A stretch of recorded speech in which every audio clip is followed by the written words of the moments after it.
Wespool, the plan, a blueprint in his hand. Laying paths, calling shots, always mapping the plan. Antonio, the artist, paints a scene with skill, turning every dial spin into highlight real thrills. Missing Link, the mastermind, moves 3 steps ahead. Sees the board like a prophet with a galaxy brain spread. Scarlet J, the jokester, drops laughs on cue. Keep his spirit sky high with a punchline or We're two. the nerds of the round table, legends on display. Talking clicks every week, every map, every play. From the deep dive strats to the moments unplanned. This is where the game meets the heart of the fan. So sit back, tune in, let the good vibes stick. Every great story starts with a single click. Talking Clix forever, yeah, remember the name.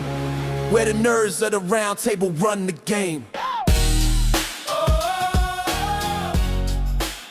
Hello, Heroclix land. Welcome back to Talking Clix Roundtable Edition. So I'm here with Antonio Clark, Scott the Missing Link Johnson, and Jay the Jokester Patel. I don't have a name for you. So Antonio Super Clark. Stay super. Antonio, stay super.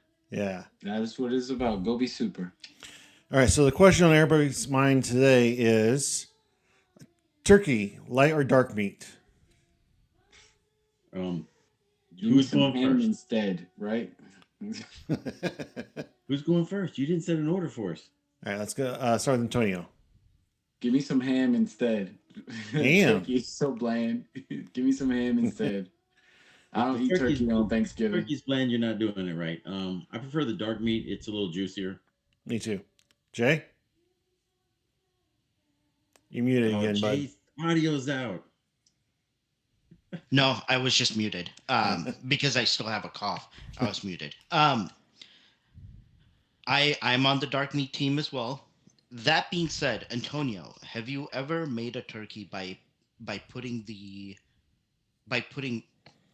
butter directly into the meat before you start cooking it, and then basting it directly into the meat as well? I've tried, since I have friends that are chefs, I've tried it fried, I've tried it all different types of ways. And it's not like I haven't had it and it's like it's okay, but it's still very of all the meats that are kind of there. I stopped eating turkey on Thanksgiving over 15 years ago. I just don't. I'm just like, We've basically stopped turkey. We get a little breast and we'll put it in the smoker to say we had turkey. yeah. And generally, there's still leftover turkey. 2 years ago, we did a smoker. We have it in the shed where we did it like the fried. I mean, not the smoker, the fried thing. So you can like fry the turkey and stuff like that. One of the people that was at the house wanted to do it that way, and it was okay. But still, give me some ham. It's very fast to fry them. Yeah. We'd all but abandoned turkey a few years ago, and my son, for whatever reason, when he was like 13, 14 years old, he's like, no, it's not Thanksgiving without turkey. We have to have turkey. So we got him like this little like slab of turkey just for him, and then Nice. when we started getting it back in, everybody's like, you know what? Yeah, we do need some turkey on Thanksgiving, but I don't know All right, why. I got a follow up for your turkey question. What's up? You get one side. What's it going to be? That's the hard part because the sides are everything.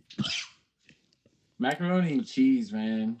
Good macaroni and cheese is that can make the whole plate. Good macaroni and cheese for me. Green bean So casserole. anything in the macaroni and cheese, like corn or bacon or? No, I mean again, good. So when I think about macaroni and cheese, the way I make macaroni and cheese, and the way it's been made for me, that now I take the recipe. It has a just really good cheeses in it and stuff like that. It has a few other things thrown in there, and it's just a plain, good old regular mac and cheese. Good mac and cheese doesn't need anything added to it for me. For me, that is. I've had it with other stuff in it, but the way I like it and make it, it's just plain old mac and cheese. Okay, but follow-up question to that. What's good cheeses to you for mac and cheese? Oh my gosh. It's like, that's a... There's a Now whole world. We went from Clix to the cooking channel. We really did. We Cooking went with to the Clix. to the Food Network. Let's get you guys some sponsorship. Food Network. I use at least 5 different cheeses. Wow. What is it? Cheddar, sharp cheddar, Kobe Jack, and two others. I can't think of what they are right now off the top of my head. It's just one, like when I go buy, I just buy the blocks like you, and you, and then just slice them up real good, and throw them in there along with some. I use my mac and cheese has a little bit of sweetness to it too. As a matter of fact, it's sweet and savory. It's so good. Can't wait. I'm ass- I'm assuming then you use Havarti. No, like so. I think what no, I don't even know what kind of cheese that is. Havarti. I've never even heard of it. It's good. It's good. I believe it. I mean, I got a How pepper have you one. how have you I, not heard of Havarti? I'm from Baltimore, man. We don't eat that stuff around there. we don't eat that stuff. We don't eat that stuff in the city, man. Where I come from, the inner city, we don't eat we don't eat specialty cheeses. But I've had specialty cheeses, but where I'm from, we don't eat that. And I'm not a big cheese person. Me and my stomach does not like cheese, but so I'll be taking them lactate pills so that I'm not blowing up somebody's bathroom on Thanksgiving. And Antonio's lost me with the not a big cheese person.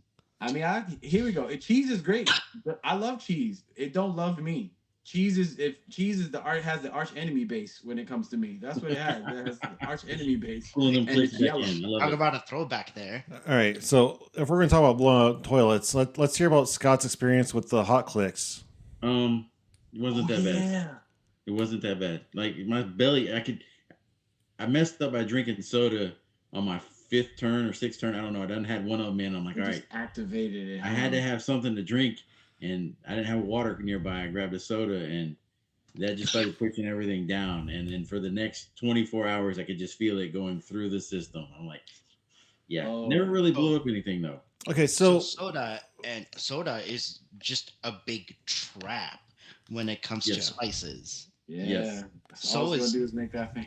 so is water. all right, so that's on me because last year I bought just a plethora of drinks, beverages of every kind, and I had so much bottled water left over, so I dialed it back on the water and doubled down on the Mountain Dew because that's what everybody drank last year. This year, everybody wanted the water, and I had Mountain Dew left over, so I'm like, so I didn't have enough Okay. water on. So if you're going to do hot clicks again, Yes. instead of water or soda, you Milk. should have milk. Milk, yes. Milk. Yeah, room Yeah, temperature milk. That would be great with room temperature wings.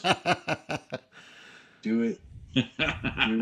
All right, so my side of choice, I like I don't know. I feel like cornbread is an excellent side choice because you can do so many different things with cornbread. So next, I was going to say cornbread stuffing.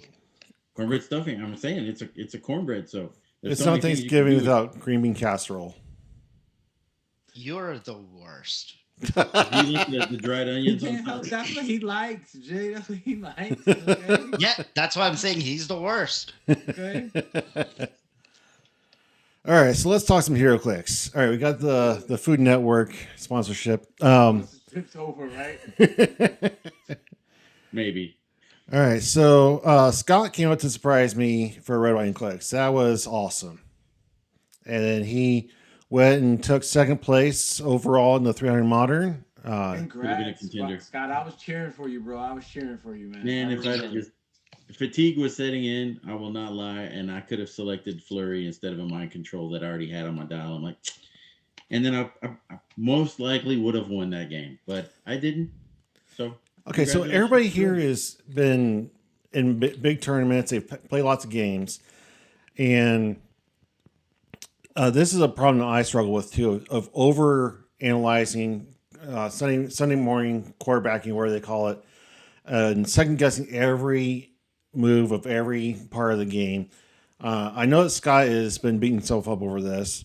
Some of the other podcasts have been blowing up about slow playing from the other side, and there's so many aspects that went into that final game. I don't know if you guys watched the stream that I did, but it was. I think it was a very interesting game. It could have gone a lot of ways at a lot of different points in the game. Had my dice been any better, Yes. I may have had something else happen as well. But I mean, yeah, it's dice. Yeah, it all comes down to it's a dice game. But I think that Scott did a wonderful job of piloting that team. Running a second Beetlejuice place. team is just that's hardcore. He did I great. wouldn't, I Congrats, wouldn't say it's congrats again, hardcore. Scott. Again, man, we were cheering for you. Me and my friends. Once one of the guys from our general area was out, once Top Cut, man, I was rooting for you all the way, all the way. I was like, go for it, man. I was very, very, very proud of the. Once I saw what you had played, while I hate Juice, I was very proud of the team that you have built and how you was Hey, fielding them, man. Go for it. Juice hurt my own team. It's just you got to get used to playing it that way. So Yeah, yeah, 1,000%. That's the game. I kind of see it as like that Doomsday that came in the Death of Superman set, and he's got the handcuffs on, and then you choose to take the handcuffs off, and then he's like flurrying like a monster. You start out the game with Juice, you got your own handcuffs on. If they take out Juice and you got all your flurry actions ready to go, they have to decide, okay, is it worth taking out Juice so I have my free actions, or do I leave him on the board so that he doesn't have free actions also? Nick, I've had a few people reach out to me asking me how I piloted the team and why I had pieces where I had them. I'm like, I mean, the team was built to be just a no, you can't do anything type of team. It was started off with Beetlejuice, Sinestro Prime, and Chair Panther to say, hey, we're gonna limit you on what you got. And then after I don't know 4 games of practice with Sinestro, I'm like, he's really hurting me more than he's helping me. Granted, there's a lot of bonuses that they're getting, but he's hurting my bonuses. I'm not getting the destroyer armor bonus. I'm not getting them power. I'm not getting close combat expert. I'm not getting energy shield deflection that Cap's giving everybody. So let's take him out. And in the first 4 games, I feel like people would target the herb. So I wanted a way to protect the herb. So I'm like, okay, it's gonna be Puck. So I have leadership for Beetlejuice, or it's gonna be Spider Ham. And then Spider Ham, man, that was weird. They're coming to get you, Jay. Coming to get you. Like I said, we're talking about Stranger Things, man. It's the upside, Yeah. he's living in the upside down. That light is not ominous at all. Not at all. Ghost story time. So yeah, it just wound up being Spider Ham was the better play because he's like, oh hey, you got to be outside of 4 to shoot me. So if you're outside of 4 to shoot me, then generally you're outside the arena. So it's a -2/-2. And then I had the dumpster fire in there to maybe get a -3/-2 on him to see how that would work. All right, so I have 2 questions for you, Scott. One, did you have fun? I had a ton of fun. Did your opponents have fun for the most part? Yeah, I think so. All right, so when the Generation Clix is busting your balls and they say, why does Scott hate fun? What do you I don't say? hate fun. That's the name of the game, man. People throw out the. I mean, you just got to play what's good for you. I don't. I think if anyone is watching this right now, play what you want to play. Just play what makes you happy. Like, don't go by what anyone else thinks as fun because fun is different for different people. You know what I'm saying? We all have Yep. fun in different ways, and what's fun to me ain't fun to somebody else. So play I what you mean, want, that's why man. we have different formats. We got pulp, we got silver, we got modern, and there's a bandwagon of people that are like, oh, silver is way better than modern, and you got a whole different group that's like, no, modern's better than silver because it's fun to them. So, I mean, it's fun. I don't want to discourage anyone from going to play an event because we want to keep supporting the event and keep the venues growing and keep the game growing. So, even if you don't necessarily love the event, you can still make something fun for yourself. 1,000%. Yep. So Jay or Antonio, Jay's not here yet. I Now, am. Jay's Jay, there. oh, you Yeah, are here? he's there. Okay. I am. He's I'm just just doing stuff. resetting this light. All right. Yeah. I want to hear what you two think about Beetlejuice as far as is he a detriment to fun or is he just another meta figure that is something you have to plan for? Because Scott, how many juices were main for us? 3. 3. So out of 63 teams, there is 3 juices. So there's nothing to say you can't build your 2000 flurry team, free action crazy team, and still have fun. You just have to be prepared for inevitably you're going to run into a juice at some point, right? In the world of God Killer Sword and Zala and stuff like that, you have to be prepared for every no one unless you're new to the game. Everyone knows what Beetlejuice is. If you've been playing for a little bit, everyone generally knows what he does. People just haven't been able to playing main force all the time, to start off with no free actions, he does hinder a lot of the game because almost every figure especially every figure from rare on up has some kind of free action attuned into their dial. With that being the case, you just wow, you're Just like invite the Demogorgon in. It's fine. I'm about to say, right? It's just you got Will in the closet or something. That's crazy. And you're on mute, Jay. And you're on mute. Um, I'm gonna let it charge for a little bit. yeah. I mean, so when it comes to your answer, just a quick answer is it doesn't matter. Like it's like we just were talking about. Just play what's fun for you.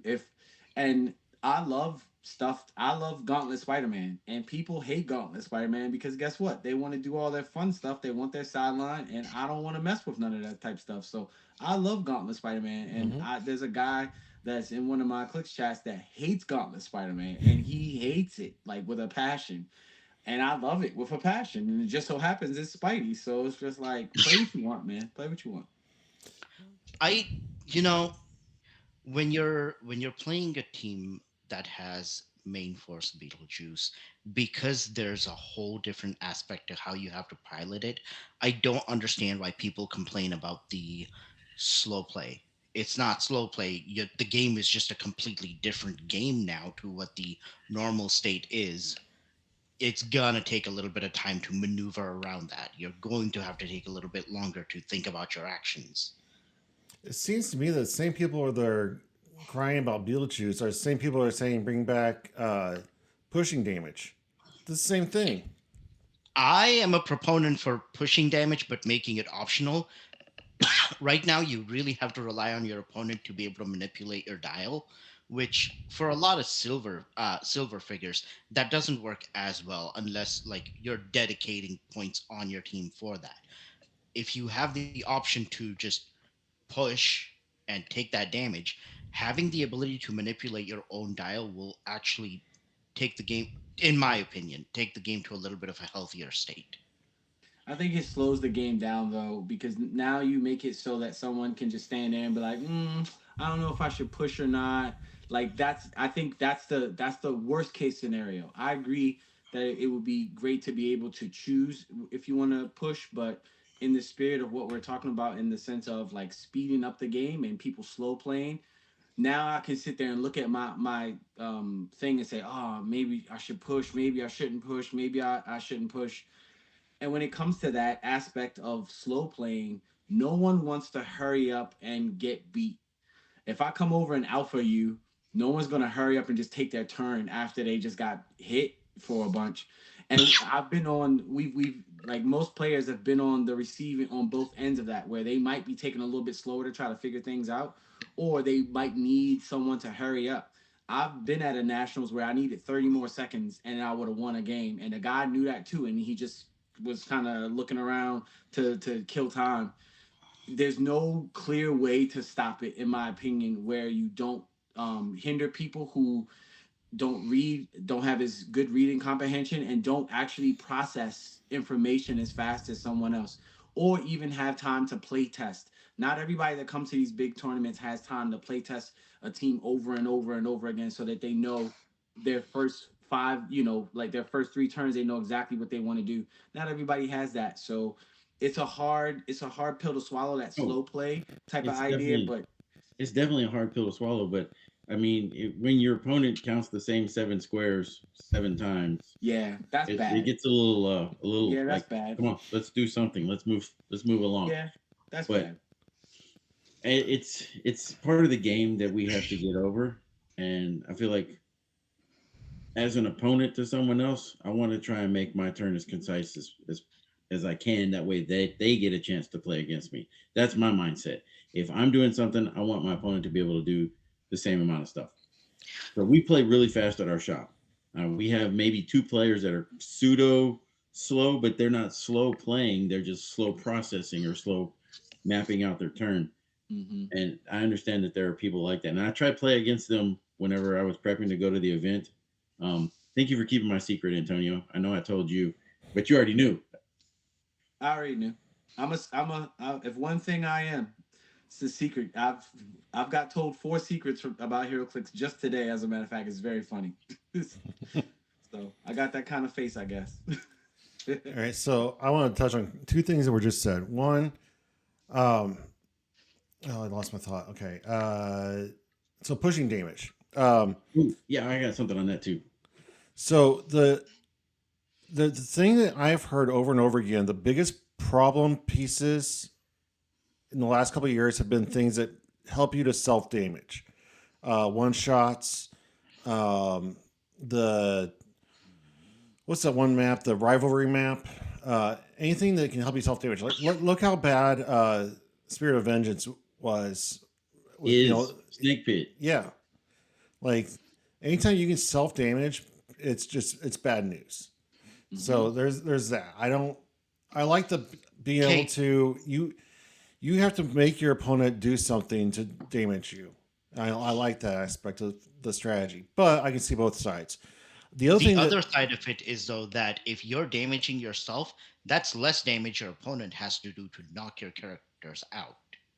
I mean, kind of, yes. But then Spirit of Vengeance pops out another figure. Like yes, you're taking away a click of damage, but you're also potentially activating something that's super powerful. I'm going to say I'm not opposed to pushing damage because I miss the fact that Incapacitate was a way around Mystics.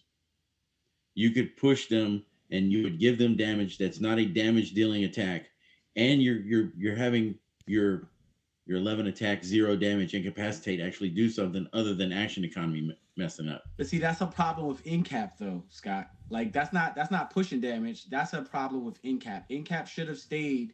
It should have stayed when you have 2. If you incap somebody with 2 tokens on them, now you deal them 1 penetrating or 1 unavoidable. That's a problem for Incap though. Yes, I agree. It's a problem for Incap, but it would make Incap viable again if there was pushing damage, or you change Incap to where it still did the pushing damage type stuff. Yeah. All right, so I want to quick circle back to something that Scott just said about the counting the same 7 squares over and over again. All right, so a lot has been said about the slow playing. Do you feel like you did your job as a player to call attention to was potentially being? I don't think it was intentional slow play, but the pace of the game was at a standstill for a hot minute. Do you think you did your job as a player to call that attention to the judges or to the? No, I did not call the judge attention for it. I was trying to call attention to the player by telling him, okay, you've made this many actions. I didn't necessarily call the judge on it. I was making the other player aware that we had this many actions left. And I didn't tell him that, hey, you've already had 7 minutes or whatever it was. Right. In hindsight, do you wish you had called the judge that was sitting right next to you?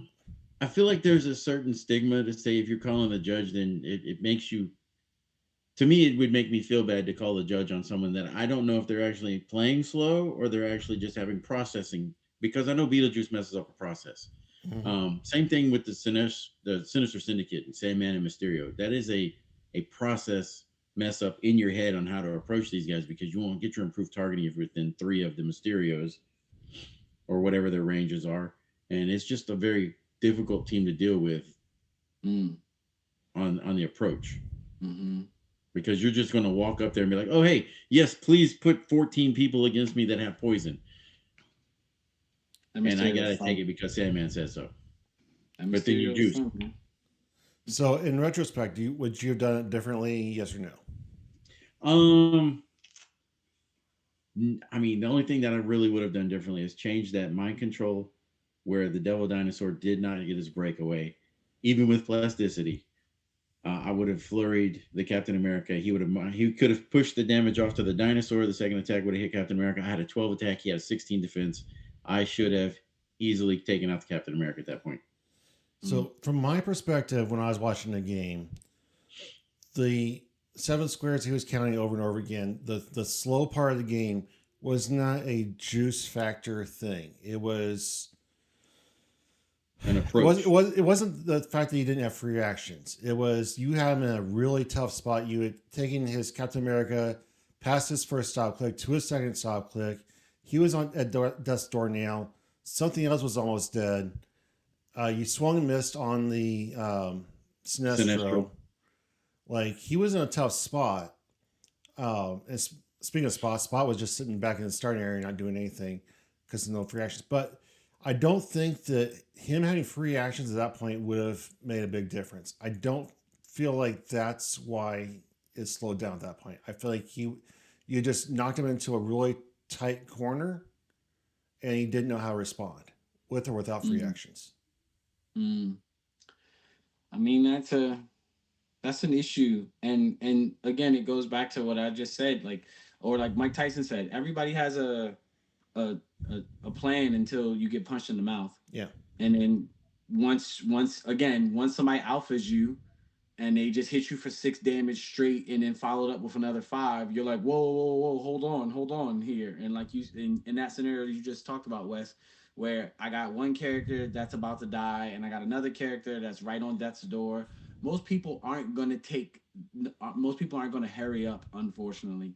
That's where a judge needs to be. I think at every main event, wherever the last table is, or especially like the top cut, you need to have a judge sitting right there so they can, and this is where the spirit of the game comes in. If the judge sees somebody taking time, they need to usher them along and be like, I need you to hurry up and do something. You've been sitting here, especially like if I was a judge and I saw somebody count the same 7 squares 7 times, I'm putting a marker right where that 7 square is. I'm like, here's the square.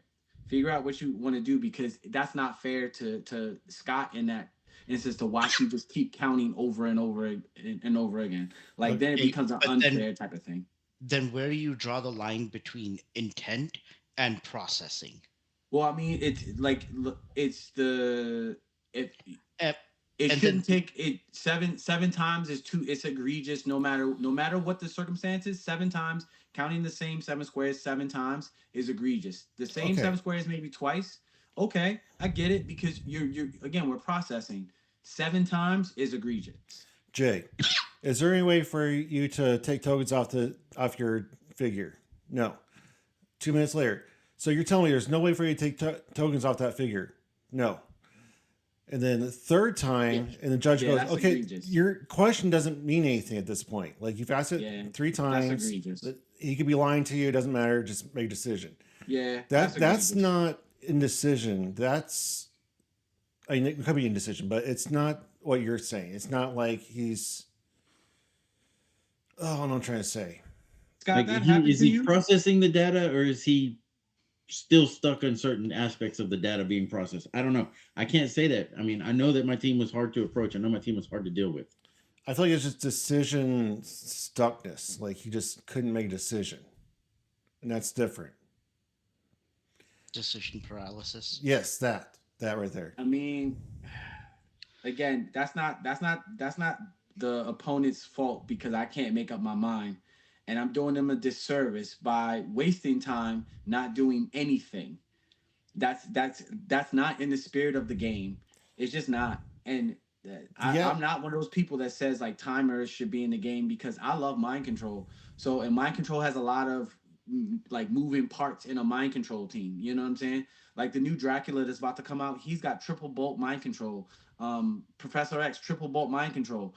When you mind control 3 different people, that's a lot of rolling and a lot of positioning and stuff. That's a lengthy turn, right? And I yes, but like you're teams actually like that. doing something.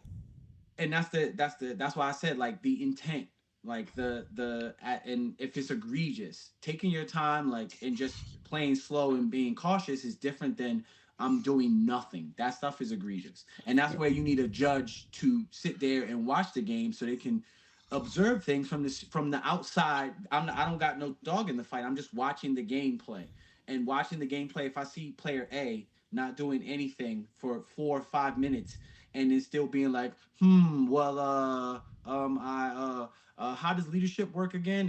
And looking in their pack, no, no, no, no, no, no, no, no. Now you're being egregious. So now So I'm gonna need you to finish your turn so the other person I want can to listen. rewind a little bit. I want to go back in time to Unimind. How long should it take you to place your characters for Unimind when he would pop? Because I mean, I've That seen people I take lost to 5 to 7 nationals at minutes. that. Scott, I lost to nationals at that. The guy slow played, like, I lost years ago. I had him on the ropes with a Medusa team. I popped his Unimind. He took forever to try to place his people everywhere. If I had 30 more seconds, I beat it. with double Medusa team. You know what I'm saying? Like right Yeah. when Medusa had came out, he slow played me. You know, so I mean, people are You always don't going like to that do that. question either. No, people are always, but that's the part of the game. But if a judge would have maybe been there and been watching our match, they might have been like, hold on, man, come on, bro, like you're literally just standing there like this with the figure in your hand. Come on, So like I want to just put out there Okay, that so nobody here is dogging Brody. He did an amazing job. The Oh, kid just killed it. his And congratulations to him. We're not his dogging, games yeah, dogging after the Brody at all. cut were phenomenal. Like he had a murderer's row to get to the final game. So Yes. yeah. So we're not dogging Brody at all.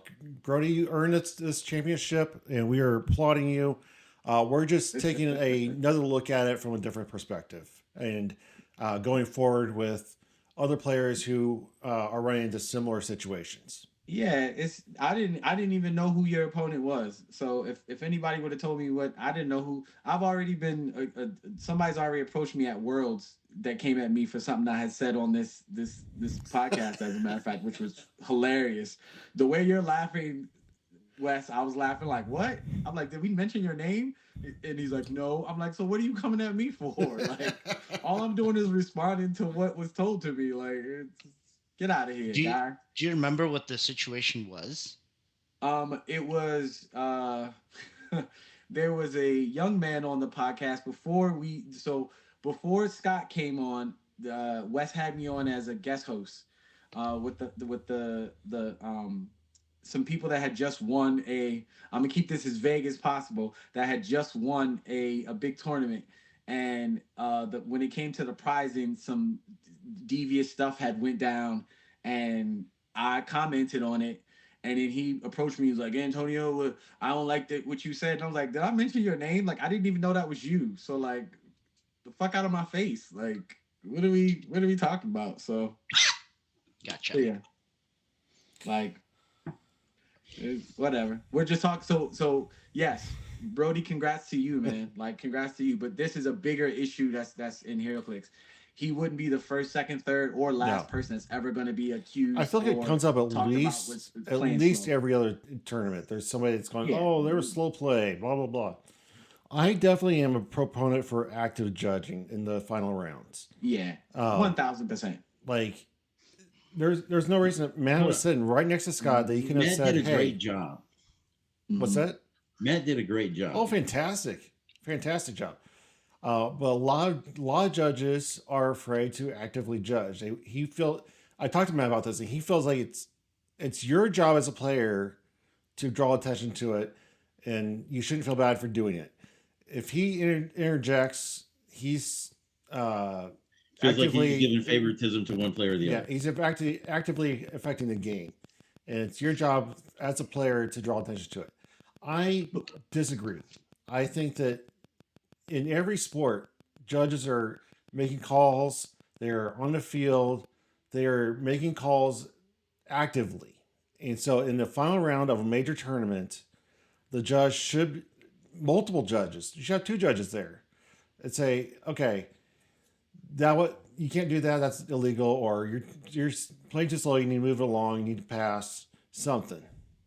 Yeah, that's a thing that like you shouldn't be able to win a game because you did something illegal when a judge is just sitting there watching it, and then the judge is like, well, you didn't catch it. Hold on, man, that's what the judge is there for. Why are you even watching the game if you're not going to actively judge? If you can't do things, if you're not going to actively judge on a big tournament, like, then why are you even sitting here watching the game? Go off and do something, and we'll call you when we need you. Like, Yeah. that's how I feel about it. Like, if it's a if yeah, like, I hate watching HeroClix being played because I would rather play. But if I'm judging and it's a thing, I'm watching it so I can make sure that people aren't doing something again egregious. Yeah. Well, All right. each their own. Anybody else have anything to say on this before we move on to the next topic? I No. No, while got I nothing. while I agree with you to a certain extent, I think the big question comes in is standardization. At what point do you call that, hey, you're taking too long on your turn, you need to hurry up? We don't have chess clocks, for Mhm. example, so you Mhm. can't be like, oh, your turns, your coming XYZ into your turn. You don't have a 30-second timer to make your next decision. On Without having a timer like that, active judging like that is not necessarily feasible. Active judging, as far as interpreting intent versus um, intentional versus just non-intentional slow playing. That being said, um, having been on the other side of it, so my first year at Gen Con, I played against Lucas my very first game of nationals qualifier, and I was afraid because this was my first time attending nationals that, hey, am I going too slow, etc. And I was really fast playing. I was making a lot of mistakes, and Mistakes, Lucas said, hey, you can slow down. You don't have to worry about this. And he actually helped me get myself more in sync. I can definitely see that being that being the case with people, but in the opposite direction, having the action paralysis because you know one, your opponent is someone who is a really highly skilled player, or even B, because of the team you're facing on the other side, again, yeah. the level of play changes completely as soon as Beetlejuice hits the board. It's going to take time for people to recalibrate to that. I I think that's where the agree. spirit of the game comes in, though, Jay. That's where the spirit of the game comes in. I Okay, agree so with what you're saying, but that's where the spirit of the game comes in. If I'm a I got judge and I'm watching, Okay, it's a difference. I got a question for you, Jay. If he had faced a Beetlejuice twice earlier in the day, should he not have some form of calibration towards that? That's the thing. That It's part. it's a final round. It's okay. not the first round. Without knowing what he faced throughout the whole day, and without knowing if the teams were exactly the same, I can't really speak to that. Hmm. And No. and then on the other side of that, I get what you're saying about the spirit of the game, but unless we have a standardization, spirit of the game is not going to mean anything on the judge's side because each person is going to have a different interpretation of what the spirit of the game is. That's the problem with this I agree game in with that. particular. That's Is stupid. it's everything's so subjective. All the rules, all the interpretation of the cards and the powers. There's a lot of subjectivity. That's why we have to have constant erratas and clarifications from Wizkids themselves. Yeah, but we, if the four of us can easily say, hey man, you don't gotta count the same spaces 7 times. Like that's like that's a thing that's, again, nobody's saying you got to play fast. And just like you just said, Jay, like I've done that just this past year at Worlds where I play people and they're playing fast. I'm like, whoa man, slow down, like it's okay, take your time, bro, like, and don't let nobody rush you. I've told people that. Second person I played in Worlds, I told him, was like, don't let anybody rush you, man. Like I don't care who you play, take your time so that you don't mess up. This, you paid to be here, this is a big tournament, take your time. But again, if somebody counts the same squares 7 times, man, and they do it the same exact way every 7 times for 7 times, that is egregious. Anybody with eyes can see that. Like that's I will so. I will absolutely grant you that counting it 7 times, the same thing. Yes, that is But definitely that's what I'm talking about when it's egregious, not when you're just slowly doing something or you're thinking or you're taking a moment. I'm not talking about that. We're talking about egregious stuff. And anyone who watches and has played this game can look at a game, especially if you're sitting there watching a game and know, like, hold on, bro, you're taking a really long time doing anything. Again, not you're just slowly making your moves are straight and counting and everything like that. We're not talking about that. We're talking about egregious amounts of time, and everyone knows what that actually looks like. All right, so I really want to move on, but I have one last thing to ask about this related.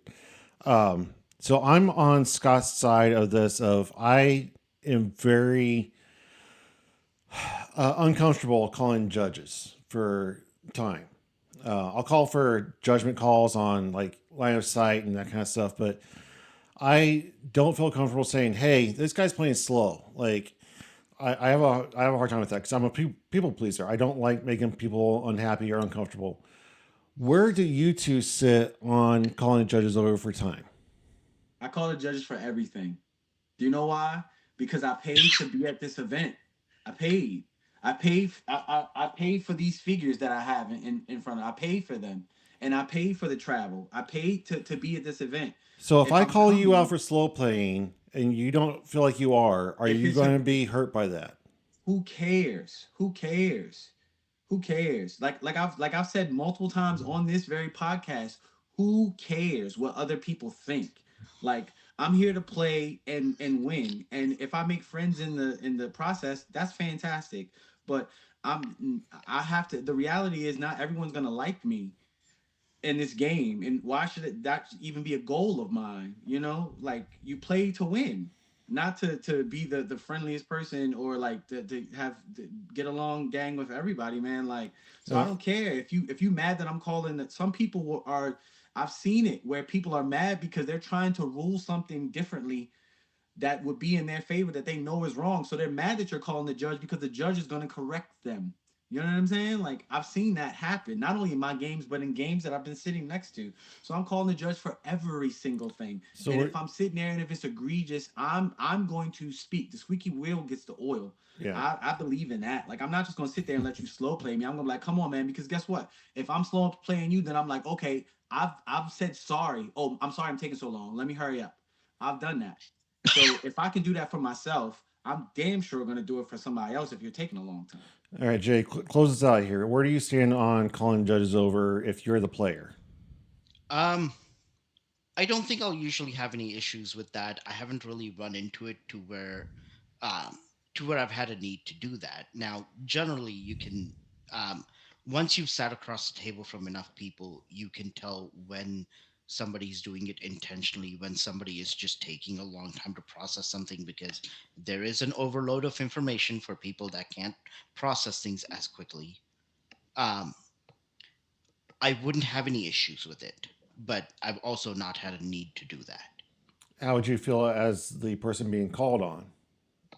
It's fine if the person feels like I'm going slow, then once the judges call, we can just talk, hash it out. Like, all right, I'm stuck between deciding this because the character has A, B, C. I'm choosing the best path. I'm just calculating things out, whatever the case may So be. you would not be At upset that with the point, I would person. have the conversation with the judge that, hey, here's what I'm doing. So you wouldn't be At that upset. point, it's no longer between me and that person. Now it's between me and the judge because the Right. judge has been called. But you wouldn't be upset with the person. No. Okay. Well, there you go. There you go, Scott. We got a lot of opinions for you to mull over for your next event. I don't even like Scott for playing Beetlejuice. Okay, here, that's my truth. I'm the Okay, bad guy. stick it to it. All right, I don't even like Scott. I'm about to It's get not off the stage Beetlejuice. just because he played Beetlejuice. It's not Beetlejuice. It's me. All right. So moving on. I spent the better part of my day today contacting people because at Red, White, and Clix, I had a multitude of pricing available. I had a contract with John Hoffner, Clix creator. He was going to create these awesome little tokens and databases and carrying boxes and I want to show one off.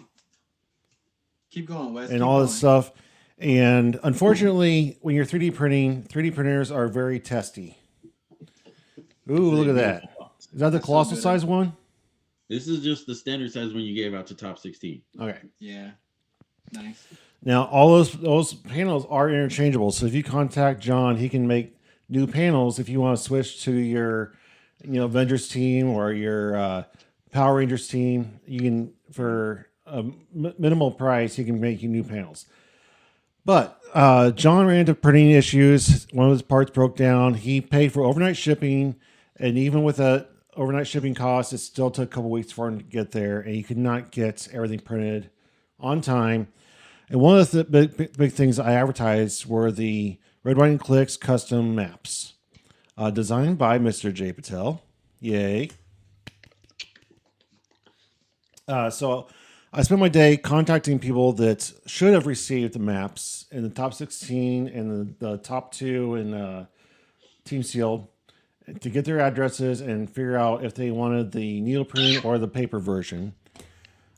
Nice. I had the prototype at the event, but nobody could take it home.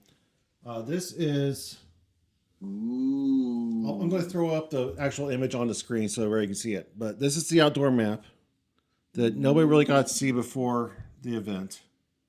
Yeah, I played hot clicks on that very map. Yep. It's got Nice. 3 levels of elevation. Not a lot of blocking, but it's got a Good, little bit of hindering. And it's a bird's eye view of the armory where the event took place. good So, job, Jay. Good job, man. That came out real well. Good job. so on Yeah. top of the winners who won that, and they'll be receiving it in the mail as soon as John catches up. They will be available on our website at Talkn Clix under the Clix Creator tab, and all the maps, the tokens, the DD bases, boxes are all available to purchase online. And Might I make a recommendation? yes, sir. Wait like 3 months or so before you put them on the site, because then the people that have actually made the effort to go out to the event, that have put in the time and effort to win those things, they actually have that time to be able to gain that extra value of, hey, I earned this. Yeah, I earned it. They're going to have to wait That's no matter what because he's still way behind he's and swamped. I was wait. about to say he's swamped. JJ Yeah, does a lot, man. he's That's a got whole nother. That's a whole nother subject matter to talk about exclusivity, boy. Woo. yeah, but that stuff will be Oh, available. And exclusivity. congratulations to Jay for making those for me. Those look awesome. So I want to circle back to exclusivity. Yes. Certain figures in HeroClix have exclusivity, and I feel like they should not be as exclusive as they are, or the secondary market is just bonkers for them. Infinite being one, If not, you had to attend Worlds to get Infinite, and then the Phoenix Pog, you had to go to HeroClix for Huntington's for that. And $100 for a Pog is It's a lot of phenomenal. money. It's a A lot of lot of money. money It's a for a lot of 10-point money. Pog. Yes, it is. Yes, it is. Exclusivity.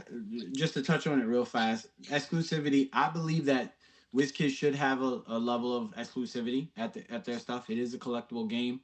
I do believe that all of the stuff should, just like Jay just said, there should be a time period where the people who actually went out and got it have the ability to use that exclusivity that they paid for. You know, you paid to come to this thing. I did enjoy the fact that WizKids popped that Infinite out on us, and it wasn't something that you could only get it by playing at it's the World Championship. You could only get it by playing at the World Championship. I do enjoy that very much. But I do think in maybe like the summertime they should make Infinite available, because I know they made more than just that initial wave. Oh, I'm And sure he will be more available, but I'm just saying yeah, that for someone to run an Infinite on your main force at 150 points and then to assist from another world, another Infinite out is is a little like, oh my gosh, you only got one, now you got two. he borrowed stuff. Like I people know, actively do that. They actively borrow. You know that, I Scott. know. I mean, I borrowed stuff for my team, so I mean, I They know. borrowed it. They borrowed it. But I get what you're saying. I get what you're saying. I just feel like it's part of the game. I support exclusivity at least up to a certain extent, but on the other side of it, like you said, like Antonio said, access to the game is always going to be helpful to be able to bring people into the game, and Mhm. for the people that are already playing the game, it's going to retain that membership to that game. So here's my question: what's the difference between an Infinite that was passed out sparingly or an Ultra Chase?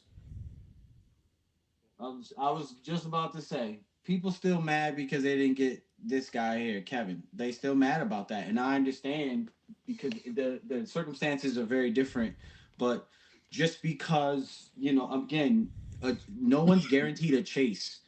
And while a chase isn't at the same level, I mean, some chases are at the level that Infinite is as far as like the secondary market. So that's the conversation I've been having with people is I'm like, this is a collectible game. It's not WizKids didn't set it up so you can have everything. And I feel for the people that are completists and like super collectors, or your favorite piece is a chase or an ultra chase. I feel for you because I understand how that is. But I mean, all I can say is have some patience. You know, everyone knows who's played HeroClix even for a little bit of time that the price are going to go down, even if it's still very high. Price is going to go down, especially if something new comes out. So just to have a little bit of patience. Um, you know, did Infinite make top four?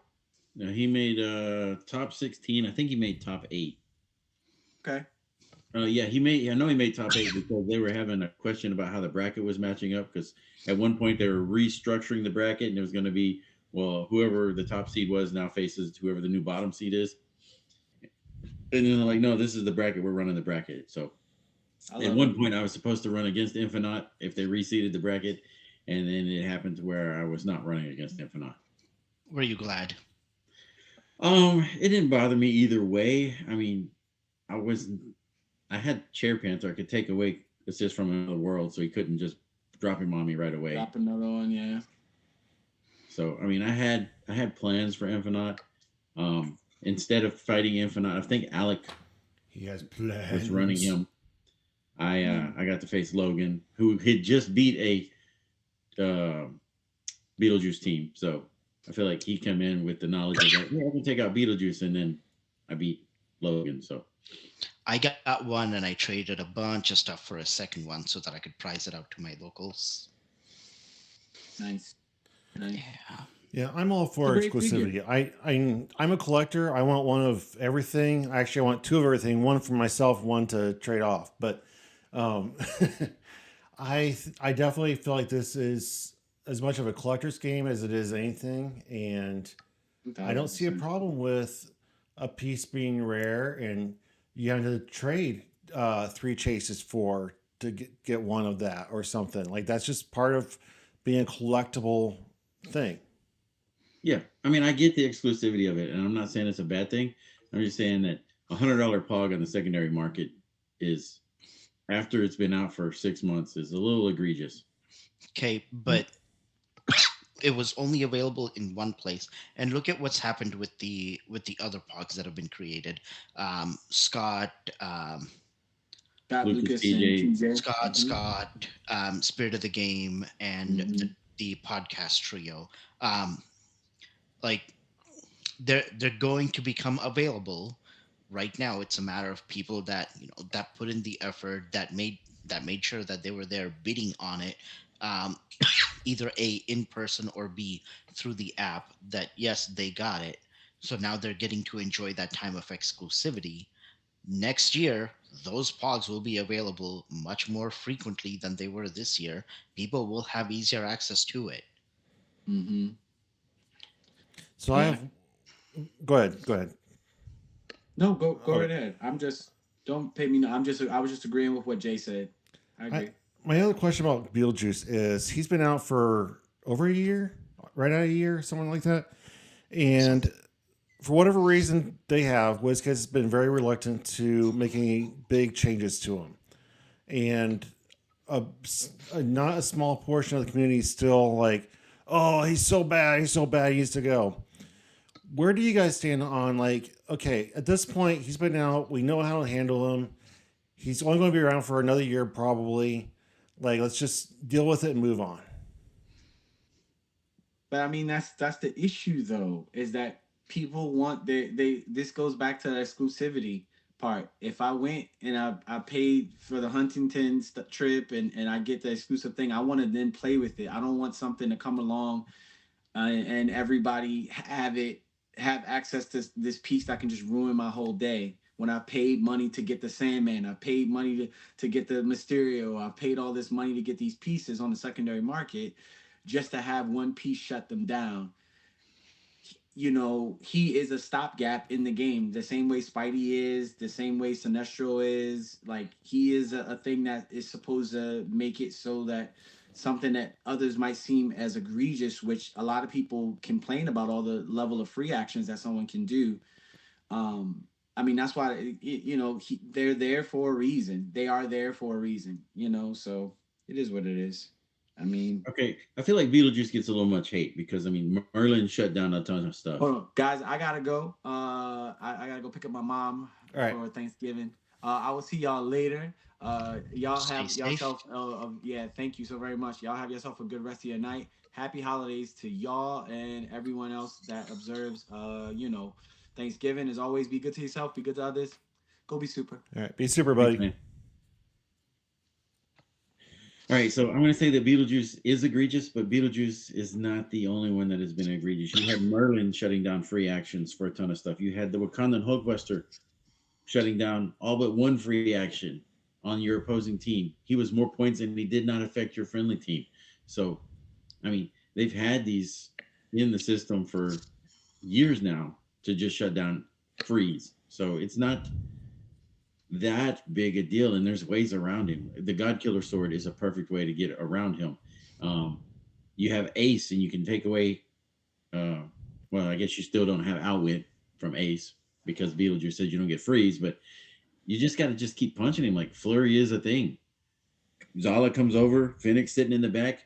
She comes over, smacks somebody, and then here's Abomination with Flurry getting the +1/+1. All right, I want On to hear top Jay of before I throw my the 2 cents in.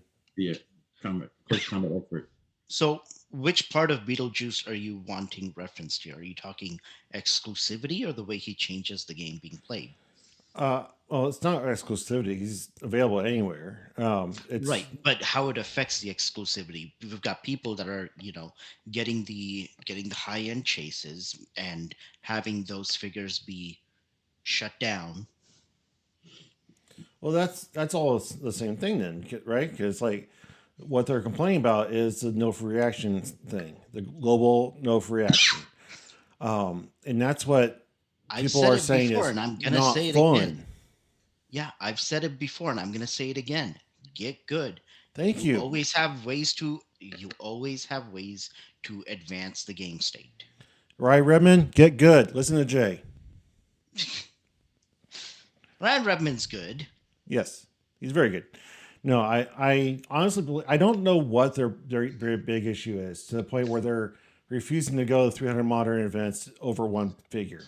One figure that was only on 3 teams at a 63% event. Main board on 3 teams. Main He board, was on a whatever. bunch of sidelines. But that if that's what their big stopgap, like one figure on 3 teams is not enough to make you just quit the game. To be fair, For he some did people have. it is. And if that's going to be how they want to operate with it, then I mean that's up to that person. Yes.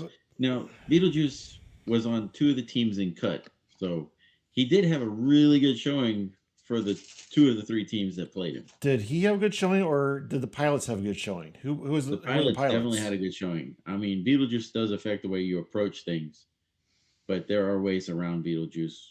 Again, hypersonic and then positioning yourself for flurries is definitely ways. You can also just charge and make an attack. It doesn't Yes. have to be a close as free. You can running shot and make an attack. It doesn't have to be energy explosion or pulse wave or whatever the hell you want to do. You can make vanilla attacks. Yes, you can. It I mean, doesn't you get Psychic Blast or Exploit Weakness to go along with them Yeah. because they're not part of the free. They're passive now. So right. The point is game state can always be advanced. Yes. yes. Right. I Well, just enough about I the am juice. I'm a huge proponent for advancing the game forward to bring in new players and new events and just making the game healthier, right? Like I'm busting my butt to create Red, White, and Clicks and grow it and to create this podcast and grow it. And I cringe every time I hear players getting their panties in a bunch over something stupid that really doesn't matter. And especially when you're running a podcast that people listen to, Generation Clicks is one of the most popular podcasts. I love them. And people listen to them and they take their advice. And if they're telling people don't play this game anymore because it's not fun because of One Piece, I have an issue with that. I mean, people are entitled to their own opinion. Yes, but you're quote unquote an influencer. That's what everybody is these days. But but when you're influencing other players and telling them the game isn't fun and stop playing, that's a problem. Look, There's the group in Victoria. I reference them often. Mr. Straight has grown that group to almost 50 people in about a year's time. So, and they don't even care what Beetlejuice is. I don't think any of them know what Beetlejuice is. But if I went and dropped a Beetlejuice on them on Sunday, then it would be like, oh my God, what the hell is this? They wouldn't care. It's just a piece for them to Yeah. beat up on. I mean, how many pieces have we seen? I mean, I know you guys have seen a ton. I've not been around that long, but I've seen a few of just meta defining Goliath pieces that just do 1,000 things super efficiently and just define, like, if you don't have a plan for this piece and how to face it, you're going to don't even show up. You're going to lose. Nighthawk Prime. Now, Nighthawk Prime. Legacy Thanos, like Most there's recently, it was Saki, Saki. Sakarian Iron Man with, hey, it's going to take a minimum of X number of hits to get to him, and even then, if you're not doing it quick enough, he can just pick up more objects. Yeah, there's always going to be something or another. Just Yeah, there was ways around him. plan for it. Exodus. Mind control with Exodus. Uh, Exodus is one of my three favorite mind control pieces, Yes. and He it's was for that phenomenal. Scott, you've been playing this game since the beginning almost. How many times has the sky fallen? The sky falls every day, every week, every month. Every time there's a new set come out, the sky falls. The very first figure I really remember being a board wide manipulation was Nighthawk Prime. I mean, maybe Impulse, but he only affected hypersonic speed. hypersonic. But Nighthawk Prime was everywhere, and you had to get adjacent to him to get your stat bonuses, and you had to get across 24 squares of a map where hindering would stop you from moving if you didn't have improved movement. But at that time, I don't think there was much improved movement on dial or as traits. It was just like, hey, you have flight, you have leap climb, you have phasing teleport. Yeah. So then you had to get across the map and become adjacent to this guy who had shape change, and it'd be like, oh my And god, an improved shape change at that. yeah. So he was bonkers to deal with, and he was on everybody's team. It seemed like, and then you had Lady Amaler, who's like, oh, you're running it wasn't equipment. Oh my gosh, what the hell was that stuff? The resource dials. She could just take something off the resource dial and say, sorry, your Green Lantern battery doesn't have a green ring, so it's not nearly as effective. Or I'm going to take this one hammer off of your Book of the Skull, and now you're less effective. I just sent something in the chat for this, and it's a meme about time travel. Somebody asks, "Hey, we finally time traveled, but to what year?" So, first guy goes, "Let me ask that guy over there." He asks somebody, "Hey, how's Heroclix going?" The other person replies, "It's dying." It's I have dying. no fucking idea. Um, but there's always going to be naysayers. There's always going to be the doom speakers. Just, if you enjoy the game, play the game. If you Yes. don't enjoy the game, then great, don't play it. Play Wait it for another the way. There's a wait- million ways to play this game. right. Wait for either A, the the age to change, or B, have your kitchen home games where you can't run juice. Okay, cool. Problem solved. I will say this is exactly why I was not a fan of extending modern age to 3 or 4 years for this exact reason. Because if there is a piece that is unfun, you only have to deal with it for 2 years, and then it rotates out and becomes Silver Age's problem. So I definitely think that modern age should stay for 2 years, but that's just my opinion. There's no Silver Ages problem. It's, hey, was this figure played a lot in modern? Great. We're going to put it on the ban list or the restricted list. And cool. The the It restricted just gives list them time to figure it out. annoys me so much right now. What's that, Jay? Oh, the restricted list for Silver Age annoys me so much right now. Why is Like, that? there's no reason for the trick arrows to be on there. Like, yeah, they're good. There But- is a reason for it. The only reason why we say there's a reason for it is because you have 7 of them in Silver Age, and you have 9 or 10 of them in modern age. So where do they lie if you're going to play it? So I can Okay. see why it's restricted.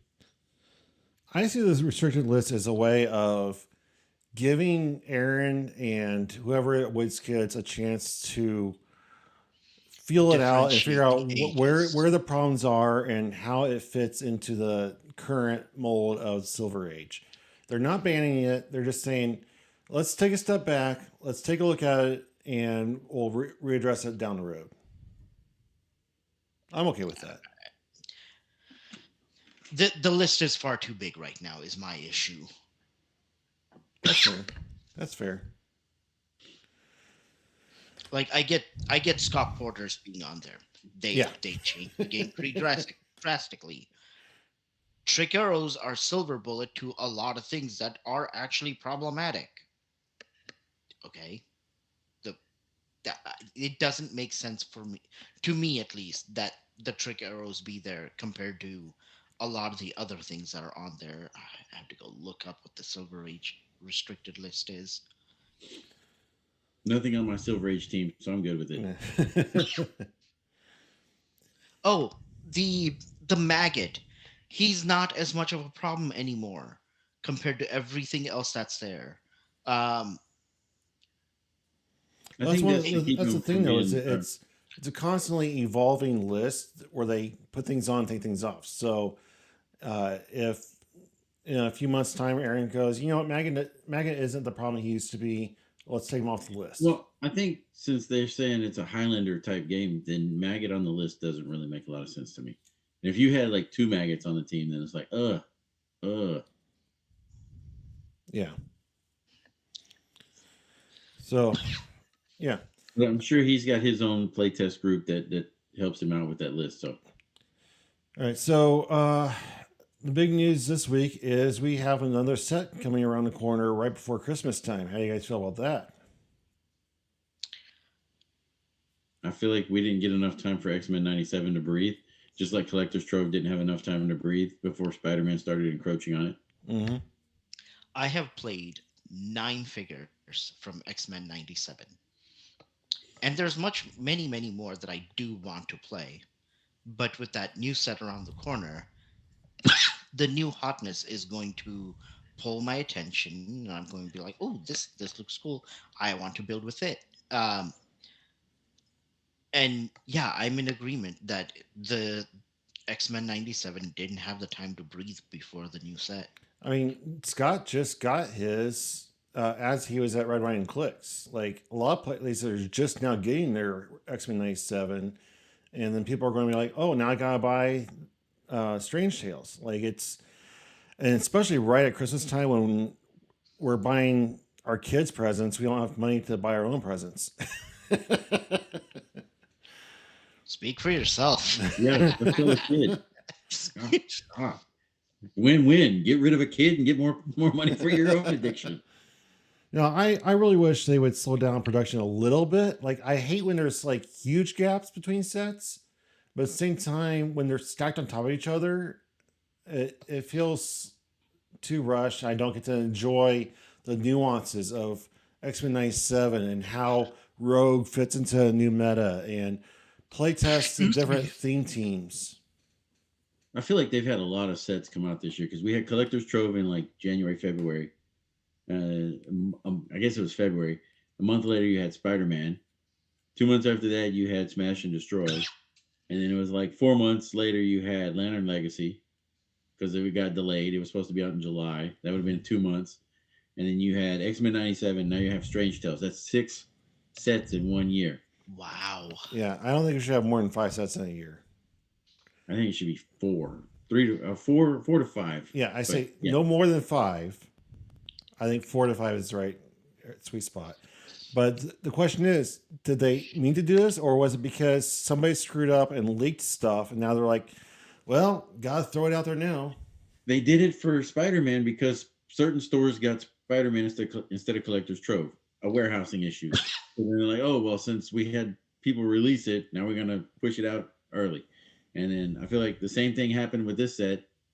I mean, I know it happened for X-Men 97 and Lantern Legacy. It's just very hush-hush on where it happened. And then for this, it's like, oh, hey, here's your X-Men 97. Oh, and these stores accidentally got Strange Tales. So I feel like that's a warehousing issue, and WizKids is having to adjust on the fly to make up for it. I agree. It could also be trying to get ahead of the tariffs as much as possible. There is that. There is that. But that's we're all speculating here. Yeah. No. I am nobody with no connections. I'm looking at it from a player's perspective and what it seems to be without any actual confirmation information. I do But know almost that connection from the upside down. yeah, I do know tariffs play a big part in things. I don't know how much WizKids cares about it because, as far as I can tell, tariffs gets passed on to the customer. So like when I bought product for Red White and Clix, I paid a not small figure for tariffs alone. That's part of the reason we lost a significant portion of profit was because a lot of profit was eaten into by tariffs. So I don't know if WizKids really feels that as much as the customers do.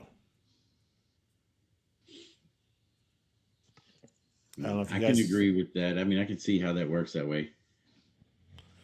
I mean, just the buck gets passed on to the next person in the line. Yes, that's how it always goes. Like, oh, we're raising taxes. Well, there's more money against the consumer. We're not worried about it on our end because we're just going to have the consumers absorb that fee. Now I Okay, but have you can't fully transfer it over to the consumers because then your consumers are just going to go, cool, that's too high, I'm out. well, that's what's happening. I'm saying it's not fully happening. The most charges I've seen on any receipt that included the tariff on there was like 4 to 6%. The tariffs are much higher than that. I mean, The I've seen company's higher. having to. Okay, I've seen 8%. have you seen 37%? No, no, I have not seen Okay. 37%. So the company's definitely having to eat some of it because if they go, oh, cool, we're just going to pass off that entire, 25 to whatever percent, then they're going to lose that customer base. I can see that. Is that worth the risk? No, the company's going to have to eat at least a significant portion of it, Yeah. which is then reason to get ahead of it as much as possible. Now I have been spoiler free on Strange Tales. I have actively avoided looking at any dials. I don't know how much you guys have seen. What your thoughts are so far? I've had chatter about it, but I haven't really gotten into it and actually dug around. Um, One of the locals is like, man, I want this to be legal for states. Please be legal. Which ROC announced, I think it was yesterday or today, that Strange Tales will not be legal for states. So I'm like, okay, cool. I don't have to worry about the bolts of whatever it is, Bolts of icon, Balthrak or Balsack or whatever. I don't know. whatever the case is. Um,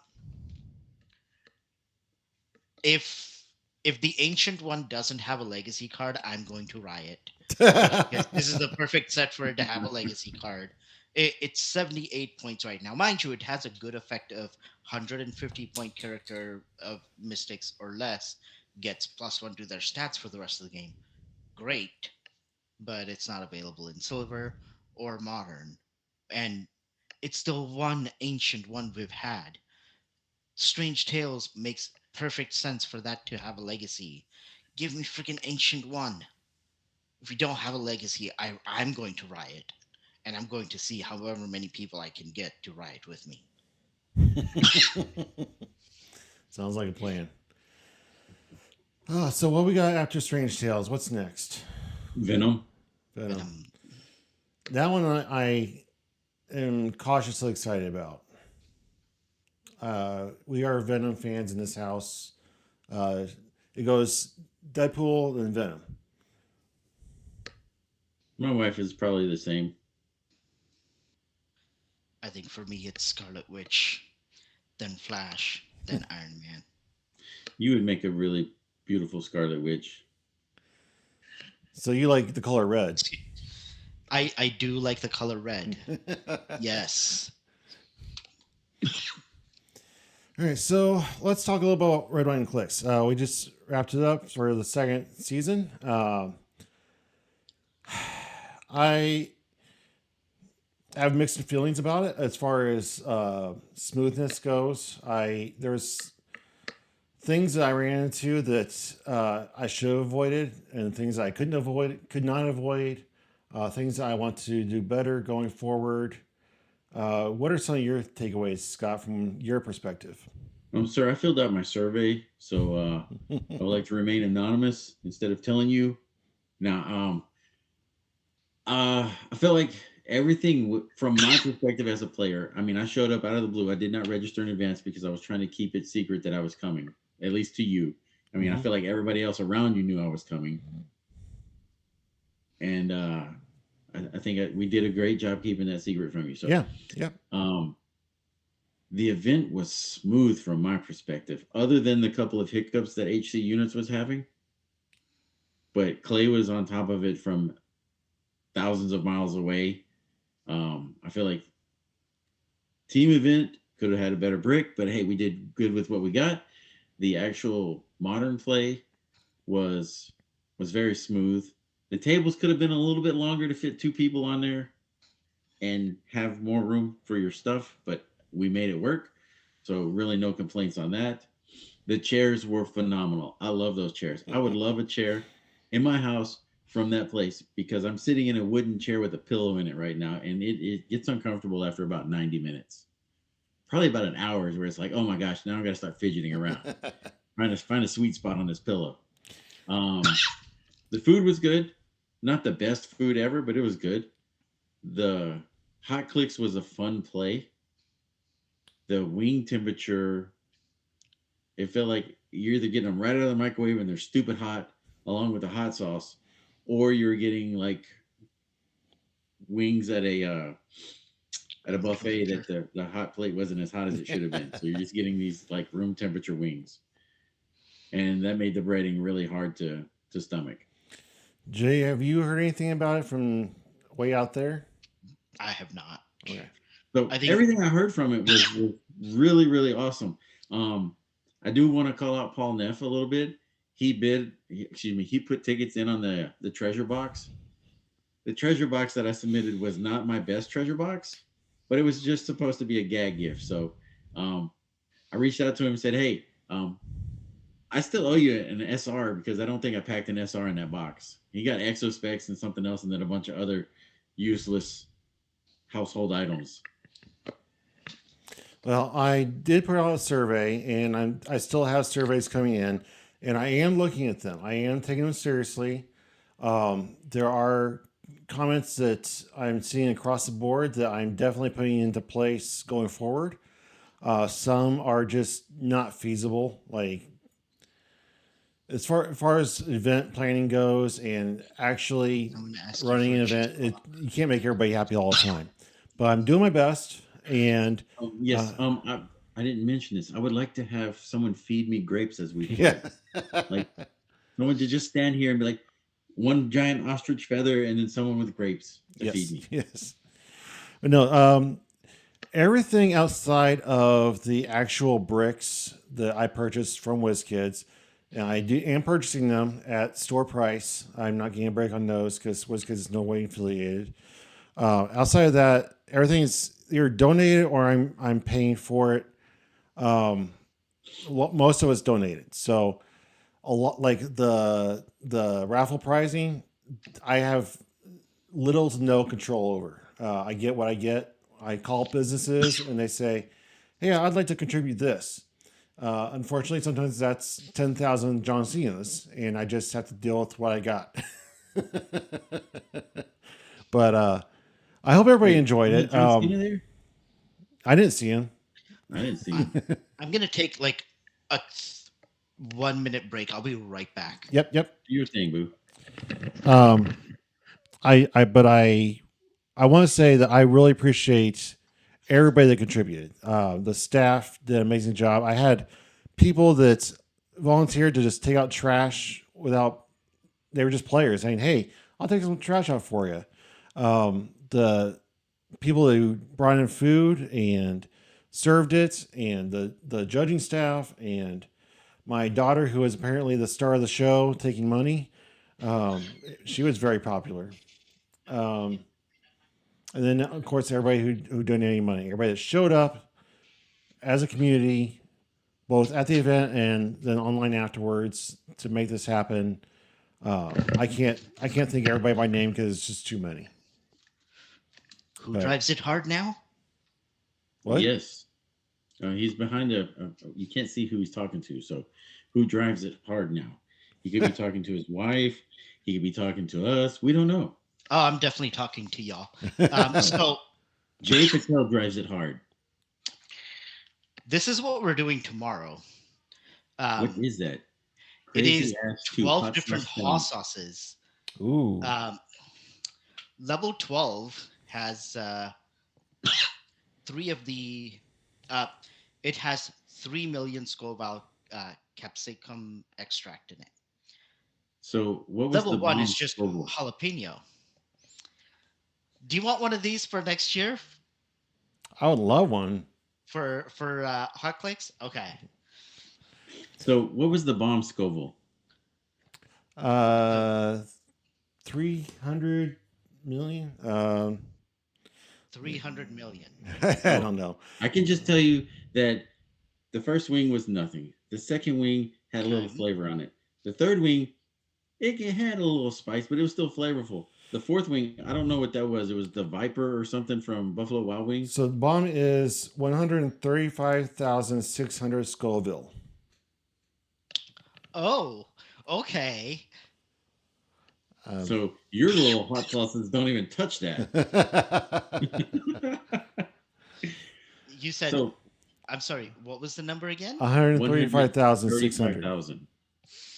Yeah, I think you definitely want this with 3 million. There's a 3 million Scoville in there.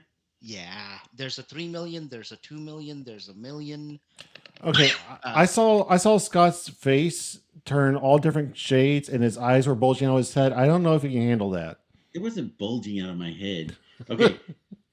I just want to get to the bomb. Okay. The bomb's flavoring. Excuse me. What was the one before that? The Viper? Something from Buffalo Wild Wings. Whatever was, the fuck it was. They're blazing something. No, Yeah. it was hotter than a blazing, but it was sweet at start, and then about a minute in, it started like, wow, that actually has some heat on it.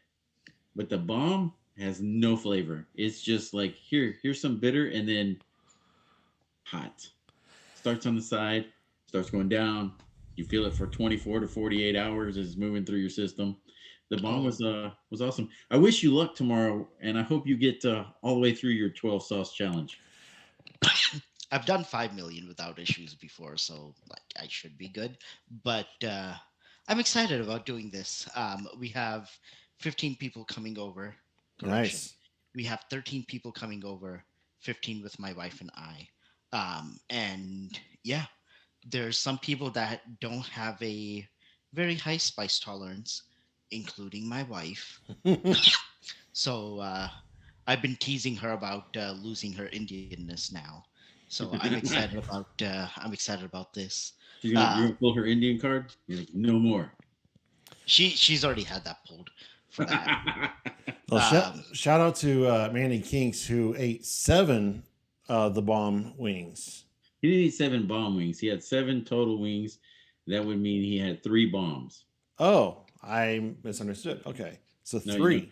We went from 1 through 4, which was the Buffalo Wild Wings, and then Right. number 5 was the bomb, and number 6 was the bomb, and number 7 was the bomb, and that's where we cut it off at. So you had because I 3. could not Okay. handle- I mean, I probably could have done another one, but the way it was starting to fill in my ribs, I'm like, yeah, no, I don't want to push it. Dude, I rewatched that last night. You couldn't have gone for another one. You could not. Could have. I You didn't couldn't. want to feasibly. No, you could not. I was hoping he would tap. April was ready to That call soda killed 911 me. on your ass. What's that? April was ready to call 911. She was worried about you. It wasn't that bad. Y'all, I'm just gonna basic. say the hot chip challenge was definitely a hotter that lasted longer in my mouth. Well, the whole concept was just a stupid idea. I thought it would be funny. I had no idea it would take off in popularity the way it did, so I'm putting more thought into it going forward. It's going to be a staple of Red Wine Clicks. It's going to be Hot Clicks, but I will have more of a established parameter Mhm. setup rules. It'll be actually not room temperature wings going forward. I did not expect it to do as well as it did. Unlike He the said the room roulette. temperature wings were just the breading on those was hard to deal with, but then when you got the hot from the microwave right away, and then the bomb sauce on top of it, it's like, oh my god, I'm getting double down on this temperature. I'm like, I'm gonna melt my tongue, blister it, and then I'm gonna kill my insides with the bomb. So I watched this video on YouTube last night. It said they went to the warehouse where they make the bomb, and they said that the bomb was never intended for chicken wing use. It was intended. It was designed for you put a drop in a vat of chili to spice it up a little bit. A drop. He said, I don't know where they got the idea of putting this on a chicken wing and making you eat it. That's insane, but I'm glad they did it Apparently, because the we're making a bomb lot of doesn't money. touch half of those in Jay's box there. So what's in Jay's box is definitely better than the bomb. Sweet. Just make sure that his wife is aware. Whatever Jay's packing's better than the bomb. Um, when I send you whatever I send you for next year, I'll pack. I'll try to pack 2 of these with it. Oh, thank you, Jay, also for the boxes you sent. I came home to pick up my wife during the lunch break, and I had a package waiting for me that of your boxes that fit perfectly into the pricing for the Team Seal. For teams. So that was awesome. People I love I them. had a similar issue as John, where something went wrong, and no matter what I tried to print, it would always tell me the Z offset is effed up, and I won't print. I'm like, okay. It took so long for me to actually fix that, and I had to take the whole thing apart. Turns out one of the wires on the back end came loose and completely came out. So I had to plug that back in. See, I don't know anything about 3D printing, but I've heard so many stories from John about how, like, he's had to completely disassemble the machine and put it back together again to figure out the problem like that. Like, it sounds like a nightmare to me. I have put in over 800 hours in this machine before I had to do that. So, by all rights, to me, that's amazing. Yeah. Yeah. No complaints from me there. Like, yes, the complaint about the time lost is there, but ultimately it was still fairly easy to figure out. It was easy to take apart and put it back together. It was just, making sure to go through the checklist of, okay, is this all in right place? And when I got to that thing of, oh, this is not great. Once that was done, it took it took maybe 10 minutes to put everything back together. Worth it. Awesome. Hey, when are you going to India? Next will be March. So you gotta have Jay on in March, definitely. That way you have somebody from the Asian continent on the show. There you I go. mean, I guess you already had Malcolm Rush from the Asian continent. I Uh, mean, I do have to go to Ethiopia and South Africa. There you go. We'll have a South African representative. Uh, but yeah, that's not till like May or June of next year. So last year was the first year Red Wine Clicks, and I had zero idea what I was doing, and it was only by the grace of PJ Bolin that survived. This year was a huge learning step, and I learned a lot. Next year is going to be bigger and better, and I have announcements coming shortly. But suffice it to say, if you didn't have the best time, which I think there's maybe like 2 people that didn't have the best time, everybody thought it was amazing that we're there. It will be astoundingly better next year. So please think about your budget for the year and budget in Red, White, and Clicks for next year because it's going to blow your socks off. Hey, I know Anthony Robinette's already reached out to me saying he's interested in going to RWC next year. Awesome. Former guest of the show. he's got his little podcast thing started up, so I keep seeing it pop up on my feed. I think Rory has mentioned that he wants to attend next year as well, if I remember correctly. Yeah, Rory probably wants to go Rory's as well. dog. Jay, I have a spare room. I have an air mattress. I have a sofa. The space is not what I'm concerned with. It's the timeliness of when it happens. Hey, I understand you can't make everybody happy, but once you get it built, people want to go, they'll make time to go. It's not saying that Jay can't make the time to go. We all have adulting stuff to do as well. I would love to have my entire Nerds Around table at one event. That would be fantastic. Do you gentlemen have any Clix related stuff you want to talk about? We're about an hour and a half in.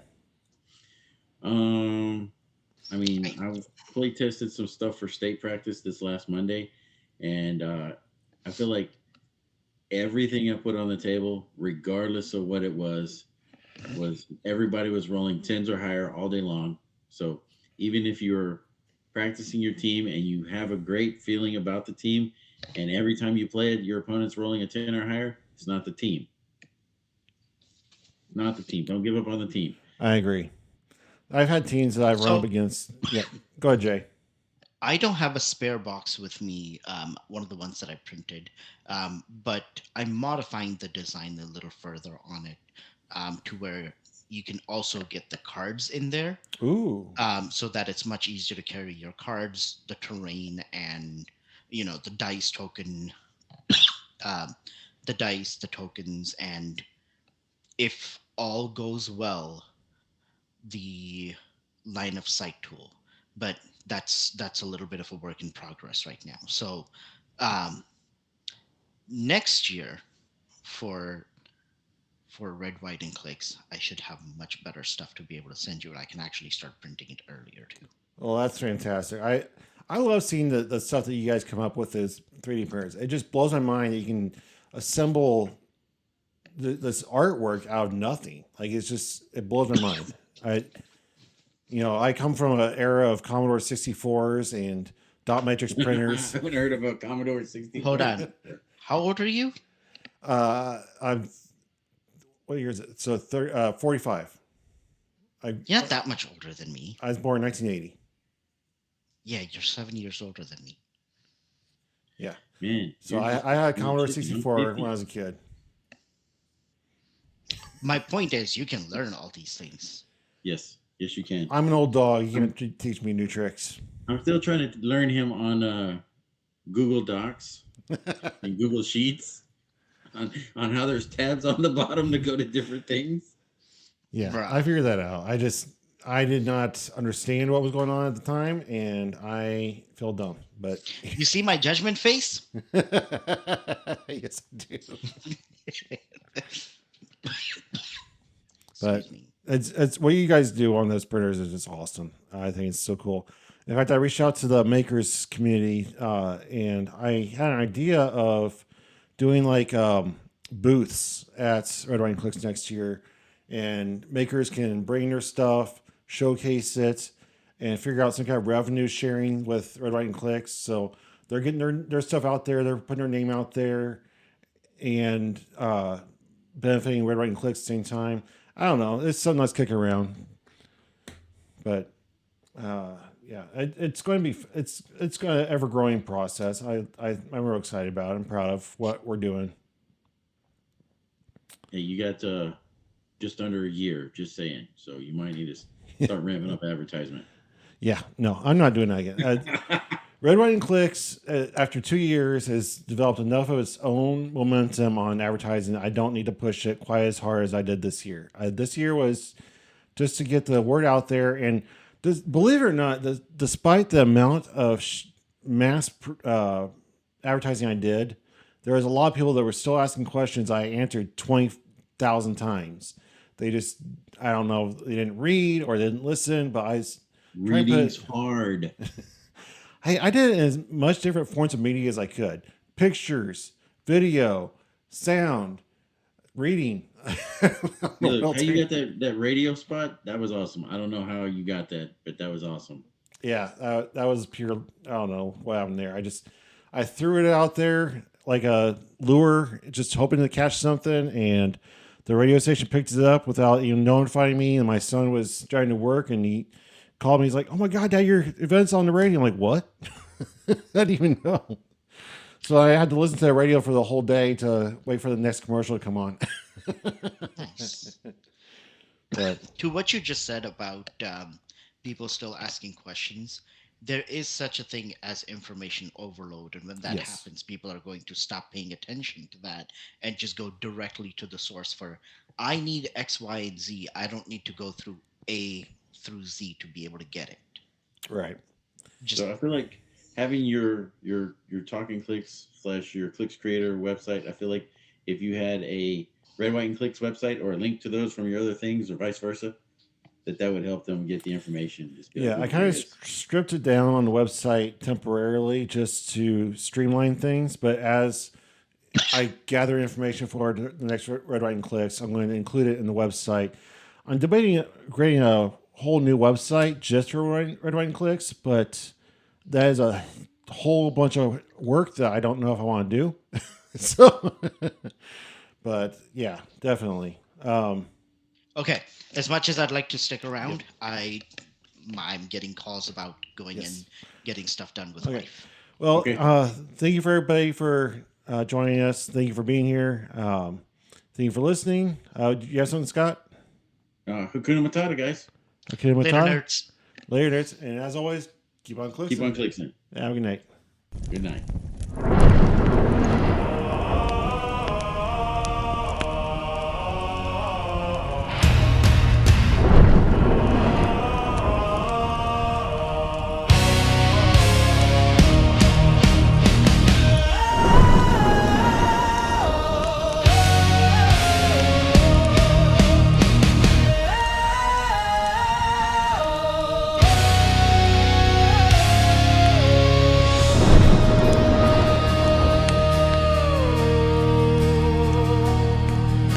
Shadows fall as Wespool calls, the round table comes alive. Talking clicks tonight, yeah, the heroes arrive. From distant corners of the land, they walk into the flame. Dice like sacred relics played in honor of the game. Dark meat feast gives power to the host. Green bean magic rising like a ghost. Every voice is a welcome, every style is known. In the circle of the nerds, no one stands alone. Hear the thunder, hear the call. Round table rising, we will stand, we won't fall.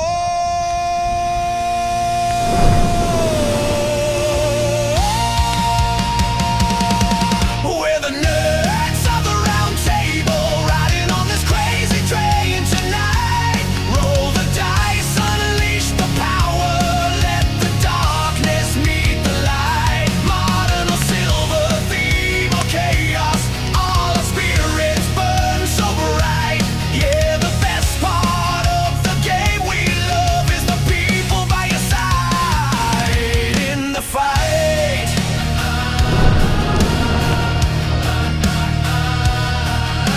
Scott the missing link moves silent through the haze. A mastermind watching every angle of the place. Fast-paced fury when Beetlejuice hits the board. If you can't take heat, sharpen up your sword. Thanksgiving feast with dark meat and cornbread. The bomb energy filling up his head. 2 steps ahead in the dance of fate. Reading every move like a darkened gate. He's the shadow striker, always thinking more.